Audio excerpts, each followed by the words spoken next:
జై శ్రీకృష్ణ. అనగనగా ఒక పెద్ద అడవి.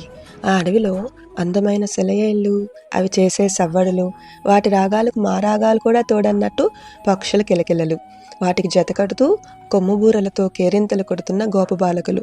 ఇంతలో వారి ఆనందాన్ని భంగపరచడానికి తన నోటిని పెద్దగా తెరిచి ఉన్న అఘాసురుడు. ఆ సంగతి తెలియని గోపబాలకులు ఆ నోటిని పెద్ద గుహ అనుకొని ప్రవేశించారు. అనుమానం కలిగిన కొంతమంది పిల్లలు ఇదేదో ప్రమాదమని గుర్తించి హెచ్చరించారు.